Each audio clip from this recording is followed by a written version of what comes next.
Hello and welcome to Bush Kids. We're in the garden today and it's a little bit overcast, but we thought to take the opportunity to do a little video and introduce you to some concepts of fire and how we start fires and a little bit around safety of fires, so stay tuned. So we've got our little bushcraft area here. We've got our shelter up,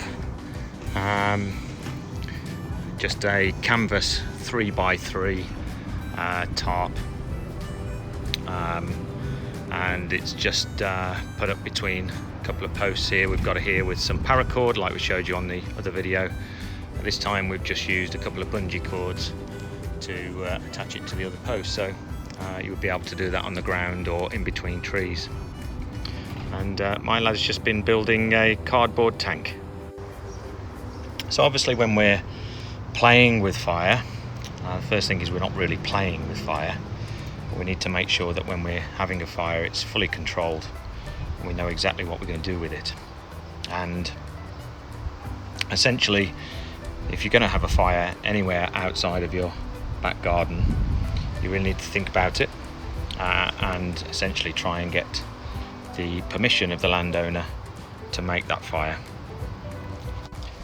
Whether you're making a fire in your garden or anywhere else for that matter, it pays to utilise the same kind of rules or think about the same kind of thing as you would do if you were having a barbecue.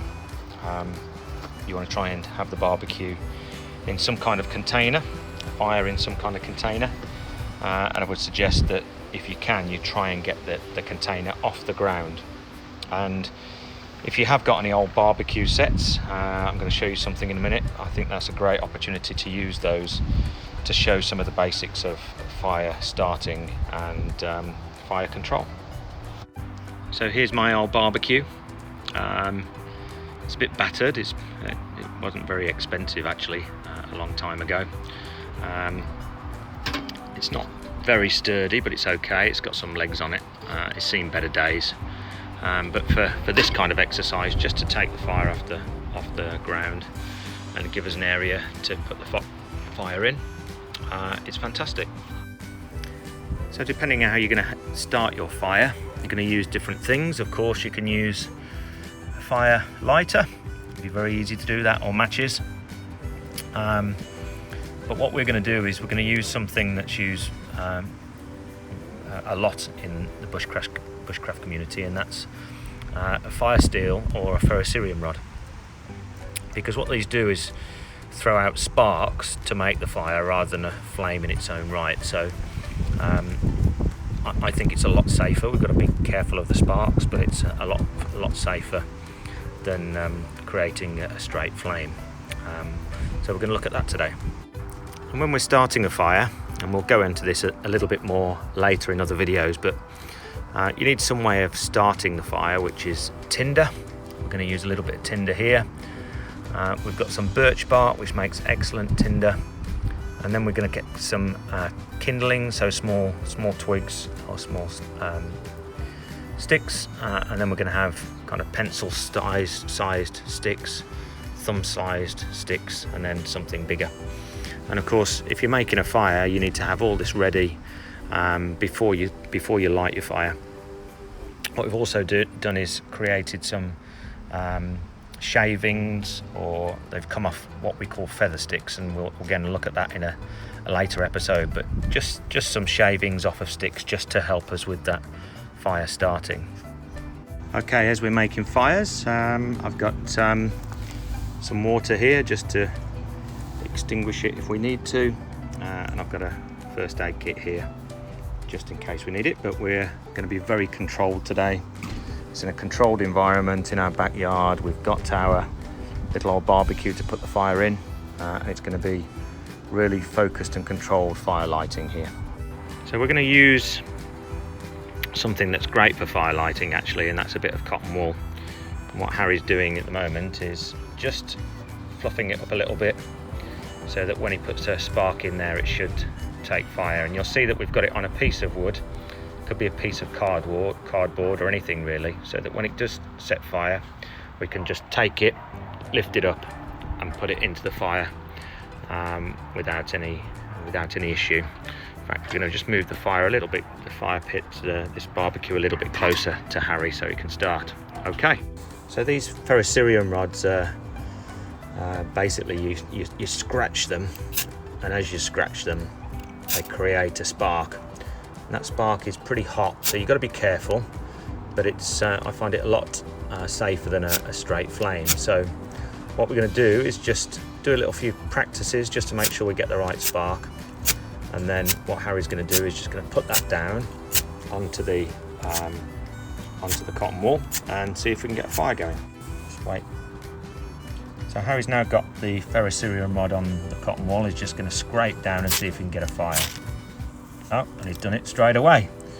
So now we've got the fire going. We're just going to put that in there, and from there we can obviously start to add some bits and pieces. So we can see how easy it is to start a fire and get something into flame with just a very simple ferrocerium rod and some cotton wool. So let's try again. So Harry's just got a bit of cotton wool again, just fluffing it up a little bit, doesn't need to do too much. He's going to put it down on the birch bark, and he's going to see whether he can get a spark into that. There's a bit of tinder. That's it, Harry. Put it down then.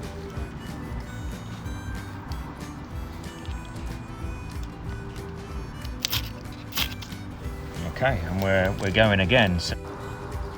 Okay, so Harry's showing you how you can set light to something man-made like cotton wool, and we're going to use something else in a moment that's man-made, which is waxed paper or cardboard, and we'll show you how this works. And because it's waxed, it burns for longer. But before we do that, I'm just going to show you something that's natural tinder, and that's birch bark. So when you find birch bark, you find it on the tree, and you can see all this comes off, and it's really good tinder actually. So what I'm going to do is I'm just going to take a little bit of this off, and I'm going to start to just scrunch it up a little bit. Scrunch it up and see what we can get in here, and just make it a little bit, if we can, a little bit like the cotton wool. Scrunching it up, I'm cutting it up, I'm ripping it up to see whether we can get a flame from this directly. So let's just see how we get on. So I've got my little birch bark, I've got my little bit of bark to put it on. Just going to put it onto the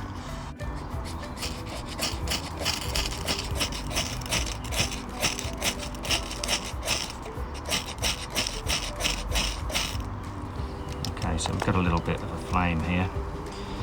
Need to be careful with this to keep it going. I'm going to put that in there. Got some more birch bark here, so I'm just going to use a little bit of this birch bark to keep it going. You can see in here, Harry. So we're just letting that birch bark burn up. Just put a little bits in. And you can see quite oily. It's very good to keep going.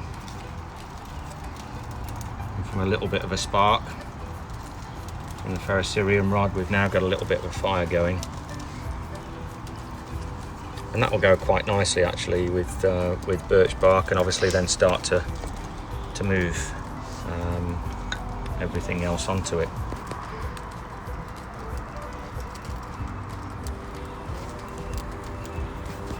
Okay, so Harry's going to try this waxed paper. Just before you do that, Harry, just try and rip it a little bit and get it up so you can get all of the inside of it fluffed out if you can. And then we're going to try and start utilising the rest of the fire starting materials here just to get the fire going. Okay. So Harry's ripped that up a little bit. Put it all into a pile if you can. Put your ferro rod straight in the middle and see if you can get a spark onto that.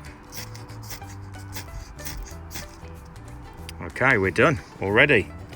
So you can see that's pretty good. It's waxed paper. I'm just going to put it next to this birch bark we're going anyway. So first and foremost, we're just going to utilize some of this feathered, and that's going to take really quickly. I'm going to put a couple of pieces of birch bark on. Then we're going to use our really small pieces of tinder just to get us going. Doesn't need to be too organized really over the top of this. Just give it a couple of seconds just to catch.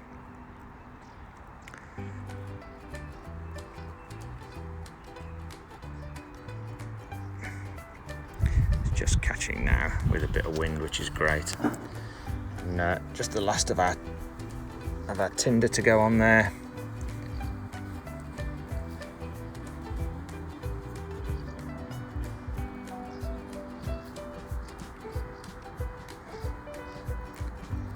Going now, great. And then we've got our kind of pencil thin pieces. So we start to put those on. Just move some of this tinder around here just to give us a bit more. And start to put the pencil thin pieces on.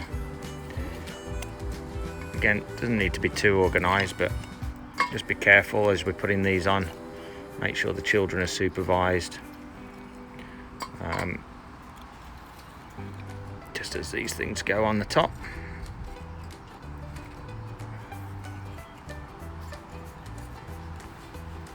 Just give that a couple of minutes just to get going.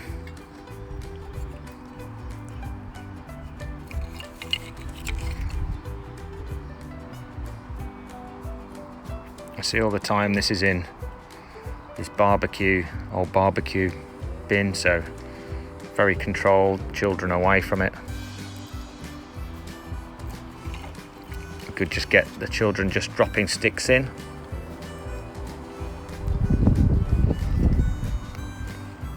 Just drop them in there, Harry. No, not too close with your fingers. Okay, good.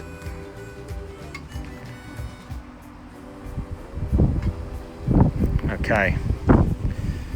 So just as that's going, then we're now looking at our thumb size pieces, so we'll just get a few of those and start to drop those in, Harry.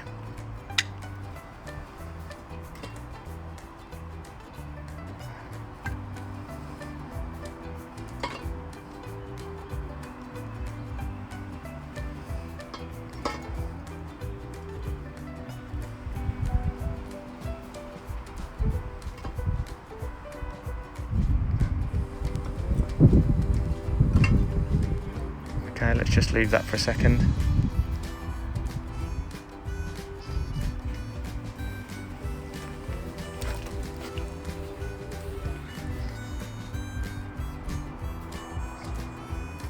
Okay, you can see I've processed this wood, and obviously if you're out on your own, you'd be looking for dry sticks as much as possible. Of those kind of sizes, small tinder, smaller than pencil, then pencil thick, then thumb thick, and something bigger. And you keep building up as the flame builds up. So maybe some of those bigger sticks now then, Harry. Just a couple of those.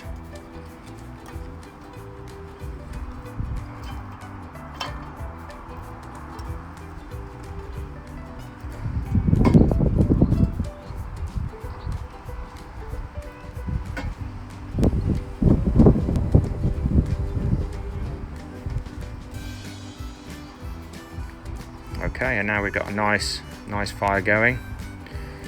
Of course, this is just a beginner's view of how we make fires and some of the safety aspects of it.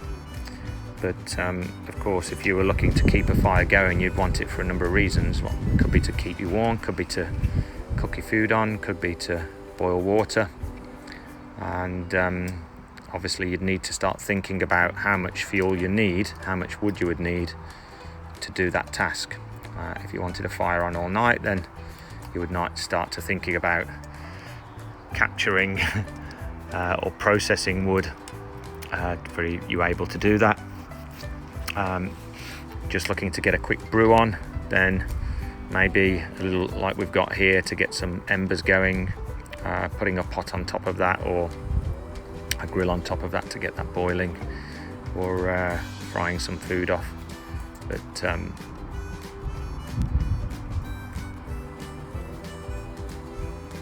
yes, it's going well now.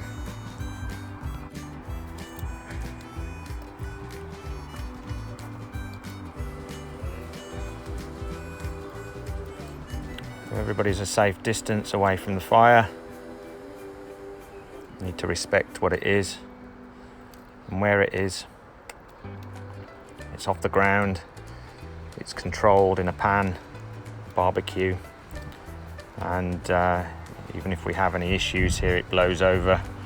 We've got our water, or some water there outside the house to put it out, and a first aid kit. Okay, so just a very quick video in our backyard, doing some backyard bushcraft, and today just showing you some of the aspects of fire. We've been utilising something called the ferrocerium rod or ferro rod. They're fairly inexpensive, but they last an absolute lifetime actually if you use them correctly. I find them much safer than a naked flame of a match or a lighter, but they do throw off sparks, and you need to be careful with those sparks because they are quite hot, very hot. We've shown you how you can start off a fire with using some tinder. In this case we've been using a little bit of cotton wool. You can put the cotton wool in Vaseline actually, and that keeps it going for a lot longer. And we then started the fire with something that's waxed card or waxed paper card, and that gave us enough starting to then progressively add our wood. So that's from small shavings to a little bit of birch bark to kindling smaller than a pencil, then pencil thick, then thumb thick, then a little bit thicker. And obviously if you were looking at a fire to do different things, you'd need to think about how much wood you would need. But importantly, and just to reiterate, if you are out anywhere in the countryside, you really should be asking permission to have a fire anywhere really, in any kind of private ground or public ground. And if you do get permission, then it would make sense to have that fire off the ground in some kind of container that can be controlled, and it would make sense to have something in terms of a way to extinguish that, so water, a pot of water, a pan of water, and some first aid kit as well, just in case anybody gets a slight burn or so. So I hope that helps, and we'll do more on fire safety and processing wood as we move through, but just a really quick video to show you how you can get your kids safely creating fires. Bye.